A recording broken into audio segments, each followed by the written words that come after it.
জিনিস মেইনলি যেটা দরকার হয় মাইক্রোসফট অফিস এবং বিজয় কমন যে কোনো অফিসে দুটো জিনিস দরকার হয় একটা হলো মাইক্রোসফট অফিস এবং বিজয় সেক্ষেত্রে এখন আমার এই কম্পিউটারে আমি দেখবো যে বিজয় বা অফিস রানিং আছে কিনা এটা দেখে আমরা বুঝতে পারি যে এটা রানিং আছে তারপর আমরা কিভাবে করতে পারি এই যে স্টার্টে যখন ক্লিক করতেছি তখন আমরা এখানে গিয়ে দেখতেছি মাইক্রোসফট অফিস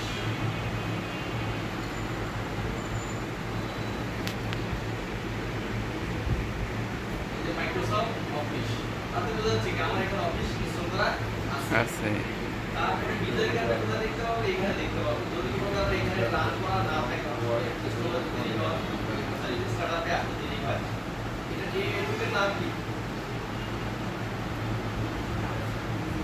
সিস্টেম ট্রি এর নাম হলো সিস্টেম ট্রি সিস্টেম ট্রি কি হয় স্টার্টআপের জিনিসগুলো থাকে সেটা মানে কি চালু করতে হয় না নিজে থেকে সে চালু হয়ে যায় কম্পিউটার চালু করলে নিজে থেকে সে চালু হয়ে যায় তাহলে সিস্টেম ট্রিতে কি থাকে সেটআপের জিনিসগুলো থাকে দেখো এখানে ওয়াইফাই আমি চালু করছি করে নেই অটোমেটিক্যালি চালু হয়ে আসে তারপরে সাউন্ড ভলিউম তারপরে আমাদের পাওয়ার সেটিং এখানে দেওয়া আছে তারপরে এখানে ভিডিওটাও চলে আসে ভিডিওটাও তো রান হচ্ছে দেরি হচ্ছে আমরা যদি না আসে আমরা এখানে কি এখন দেখো ভিডিওটা এখানে এই যে হিডেন অবস্থা থাকে এর ভিতরে হিডেন অবস্থা থাকে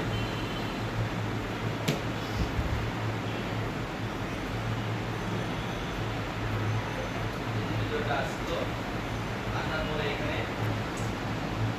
কিছু কিছু কম্পিউটারে বড় থাকে যদি কেউ উপরে রাখতে চায় এখন দেখো এটা যদি কোনো কারণে এটা এখানে দেখা যাচ্ছে বাট এখানে নাই এখন কি এখানে আছে নাই তুমি চাচ্ছ যে না আমি যেন এখানে দেখি আমার কাজের সুবিধার জন্য আমি যেন এই কথা বলবো না আমার কাজের সুবিধার জন্য আমি ভিডিওটাকে দেখতে চাচ্ছি এখানে তাহলে আমরা কি করতে পারি এখানে অ্যারোতে ক্লিক করে ধরে এই যে ভিডিওটাকে এখানে ঢুকিয়ে দিতে পারি এখন থেকে আমার ভিডিও এখানে ঠিক আছে তাহলে আমার এখান থেকে ভিডিও এখানে বিশেষ করে এখান থেকে দুই একটা আবার হিডেনে চলে যাবে বাট আমার এটা কিন্তু এখানে থাকবে তাহলে আমি যদি একটা রিস্টার্ট দিই এটা এখানে দেখবো তাহলে আমি চাচ্ছি আমার এই কম্পিউটারে বিজয় এবং মাইক্রোসফট অফিস এই দুটো প্রোগ্রামকে আমি আপাতত কি করব আনইনস্টল করব মুছে ফেলবো তাহলে সেই ক্ষেত্রে মুছে ফেলতে কিভাবে বলবো এখানে দেখো কন্ট্রোল প্যানেল বলে একটা অপশন আছে এই ফোল্ডার আছে তো এর কাজ কি যত ধরনের প্রোগ্রাম আছে এর ভিতরে পাওয়া যাবে আমরা যদি চাই যে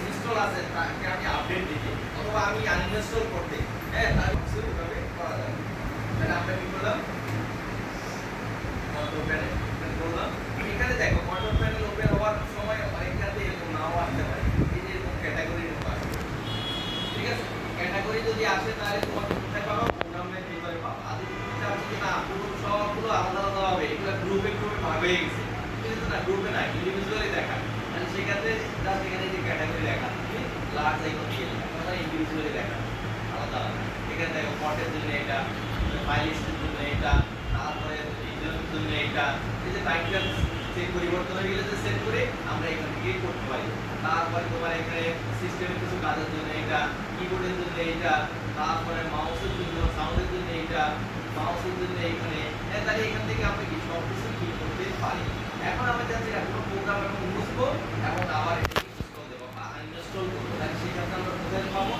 প্রোগ্রামের ফিচার তাহলে প্রোগ্রামের ফিচারে ক্লিক করে এখানে দেখো সবকিছু সিঙ্গেল ক্লিকে তোমার যে কোনো ফোল্ডারকে সিঙ্গেল ক্লিক এবং ডাবল ক্লিক করতে পারো দেখাই মনে করো এই যে আমরা যখন কাজ করতেছি এখানে ডাবল ক্লিক করতেছি না ডাবল ক্লিকে থাকাই ভালো তাহলে অনিচ্ছাকৃত অনেক সময় ক্লিক হয়ে যায় আর ডাবল ক্লিক হলে অনিচ্ছাকৃত হয় না সিলেক্ট করে একটা দিতে হয় অথবা রাইট ক্লিক করতে হবে ডাবল ক্লিক করে ওপেন করতে হয় এখন যদি আমি বিশেষ কোনো কারণে আমি মোবাইল থেকে ল্যাপটপ থেকে কাজ করতেছি আমার এখানে ডাবল ক্লিকের সমস্যা মানে করতে সমস্যা হয় সেক্ষেত্রে আমরা সিঙ্গেল ক্লিকের মাধ্যমে করতে পারি সিঙ্গেল ক্লিকে সবগুলো প্রোগ্রামে বা ফাইলের নিচে কি হবে একটা আন্ডারলাইনের মতো দেখা যাবে মানে ওয়েব লাইনে চলে আসবে তাই সেটা করতে গেলে কোথায় যাবো দেখো এখানে কি আছে ভিউতে আসার পর দেখো এখানে একটা অপশন আছে কি আছে অপশনে ক্লিক করে আমরা কোথায় যাবো save folder and search option এখানে ঢোকার পর এখানে দেখো এই যে সিঙ্গেল ক্লিক আছে না click item and ads follows এখানে সিঙ্গেল ক্লিক দিলাম দিয়ে অ্যাপ্লাই। এখন দেখো তারা আমরা যাকে দেখি দেখো এই যে সব এটা কি আন্ডারলাইন চলে আসছে না? এটা এখন ক্লিক করলে কিন্তু আমি ওই প্রোগ্রাম হয়ে যাবে। ডাবল ক্লিকের দরকার নেই, শুধু ক্লিক করলেই হবে। ঠিক আছে? এখন আমি যদি না আমি আবার কি করব? আবার ডাবল ক্লিক ফিরে যাব। তাহলে কোথায় যাব? ভিউতে গিয়ে option since folder as parse as ওখানে গিয়ে আমরা কি করলাম? ডাবল ক্লিক করলাম, আবার অ্যাপ্লাই করতে দিলাম। এটা আবার কি করতে হবে? আবার সিঙ্গেল ক্লিক কাজ হবে। এখন কি করতে হবে? ডাবল ক্লিক দিয়ে কাজ করতে হবে। ঠিক একইভাবে তোমরা অনেক সময় অনেক ফাইল তৈরি করতে দেখো তোমার ওই যে ফাইল নাম দিয়েছে ঠিকই, তারপরে বিভিন্ন মেসেজ আসে। ওপেন করতে গেলে আর পাও না। এক্সটেনশনটা বুঝে ফেলছো। বিশেষ করে অ্যাক্সেসের ফাইল তৈরি করতে এই সমস্যাটা হয়। অ্যাক্সেসের ফাইল এক্সটেনশন কি? MDB MDB বা এখন ভার্সনের কারণে MCCA। এখন তোমরা যে এটা বুঝতে পারছি সেভ হবে না। ঠিক একইভাবে ওয়ার্ডের এক্সটেনশন কি? মাইক্রোসফট ওয়ার্ডের এক্সটেনশন কি? ডক্স। এক্সেলের এক্সেলএস এক্সএলএস। ঠিক আছে? তাহলে আমি যদি জানি না প্রতিটা ফাইলে এখানে এক্সটেনশন শো করে, একটা এখানে যাইয়া দেখো এক্সটেনশন কি আছে? নাই। এক্সটেনশন শো করতেছে? না, করতেছে না। দেখো কোনো ফাইলে কিন্তু এক্সটেনশন শো করতেছে না। এখন আমি চাচ্ছি যে না এক্সটেনশন শো করাতে, বিশেষ ক্ষেত্রে আমার প্রয়োজন হয়, না থাকলে সুবিধা, থাকলে সমস্যা হয়। তারপর আমি চাচ্ছি আপাতত শো করা। তাহলে কোথায় যাবো? ভিউ। ভিউতে গিয়ে দেখো এখানে কি আছে? File name extension. ঠিক দিলাম। এখন দেখো যে এই যে শো করছে .x ওয়েলকাম PPTX তার পাওয়ার পয়েন্ট। যদি এক্সেলেন্স হয় তাহলে কি হবে? রাইট। এই যে তোমরা যখন কাজ করতে গেছো তোমাদেরকে এর আগেও দেখাইছি একটা ফোল্ডারের ভিতরে প্রতিটা প্রোগ্রামের ফাইল কিভাবে তৈরি করতে হয়, কত সহজ জিনিস, কিন্তু তোমরা এই জিনিসটা পারো না। রাইট ক্লিক করলাম, নিউ ফোল্ডার। এখন মনে করো তোমার নাম হলো রোল নাম্বার 1। তাহলে কি হলো? সুলতানা নামে একটা ফোল্ডার তৈরি হয়ে গেল। এখন বলা হয়েছে কি সব ফাইল সুলতানা ফোল্ডারের ভিতরে রাখতে হবে। তোমরা কি করবা? ডাউনলোড করে ঢুকবা। এখন কোথায় ঢুকলাম? সুলতানা ফোল্ডারে। এখন আমি চাইছি আগে দুটো প্রোগ্রামে একটা ফাইল তৈরি করব। রাইট ক্লিক করলাম, নিউ নিউতে করে এই যে মাইক্রোসফট ওয়ার্ডে ক্লিক করলাম। একটা হয়ে গেছে। ওয়ার্ড ডক এক্সট্রা মুছে যাবে না।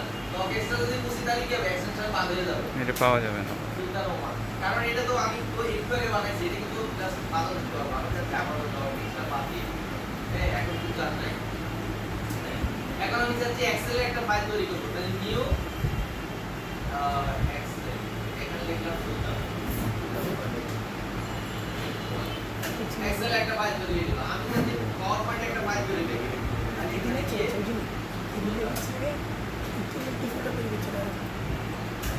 আমি চাচ্ছি এক্সেলে একটা ফাইল তৈরি করব।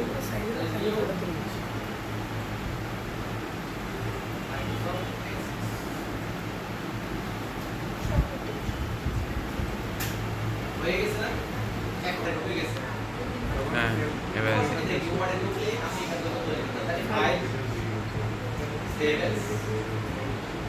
তাহলে সেভ এস দেওয়ার পর আমাকে কোথায় ফোল্ডার তৈরি করতে বলছে? ফোল্ডার তৈরি করতে বলছে কোথায়? এই ডেস্কটপে। ডেস্কটপে। তাহলে আমি এখানে কোথায় ক্লিক করব? এখানে এটা যে ডেস্কটপ খুলবো। কোথায় ডেস্কটপ আছে? এই যে আছে ডেস্কটপ। ক্লিক করলাম, আসলো। এখানে এই যে খালি জায়গায় রাইট ক্লিক করে নিউ গিয়ে ফোল্ডার মন করো রাজন। তাহলে কি হলো? রাজন নামে একটা ফোল্ডার তৈরি হয়ে গেল। এখন রাজনের ভিতরে আমি নাম দিলাম মনে করো এমএস ওয়ার্ডের ফাইল রাজন। সেভ করলাম। এটা মনে করো পোস্ট করে ফেললাম। এরপরে এক্সেলে ঢুকলাম। এক্সেলে ঢুকে কাজ করলাম।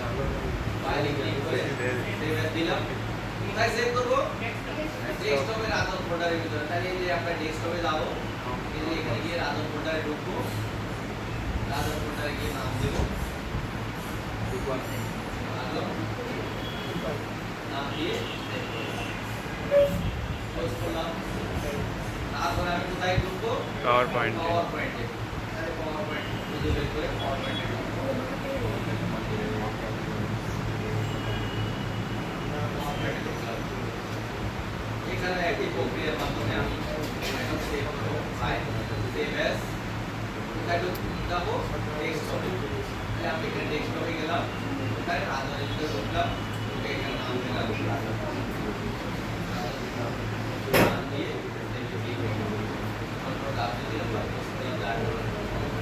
এরপর আমি কোথায় ঢুকবো মাইক্রোসফট অ্যাক্সেস, তাহলে অ্যাক্সেস কি করবো, অ্যাক্সেস নাম করবো মাইক্রোসফট অ্যাক্সেসে গেলাম, অ্যাক্সেসে আসার পরে এখানে দেখবো আমার এখানে কিন্তু নাম আগেই দিতে হবে, তাহলে আমরা এখানে কি করবো, এই যে এখানে আমি নাম দিলাম রাজন, রাজদীপ 2। এবার আমাকে এখানে দেখা দিতে হবে কোথায় সেভ করবো ফাইলটা, তখন আমি এখানে ক্লিক করলাম, কোথায় সেভ করবো, ডেস্কটপে, ডেস্কটপে ক্লিক করে এই যে রাজন 2 আমি এখানে রাজন 2 নাম ফাইলটা আছে দিলাম, এই যে লোকেশন লিখে রাজন 2 হয়ে গেছে, লোকেশন কোথায় হয়ে গেছে, ইউজার ডেস্কটপ রাজন 2 দিলে ক্রিয়েট করলাম। এরপরে এখানে যে আমাদের ইচ্ছা প্রয়োজন হলো দিলাম, কন্ট্রোল অপশনে সেভ করলাম, তাতে কি হলো, এখন আমি এখানে দেখবো রাজন 2 এর মধ্যে একটা ফাইল আছে, এটা দুই দরকার আছে, এই জিনিসটা একটা নির্দিষ্ট জায়গায়, হ্যাঁ তোমরা একটা ফাইল যে তৈরি করবা সেটা পাটা যখন যেটা আছে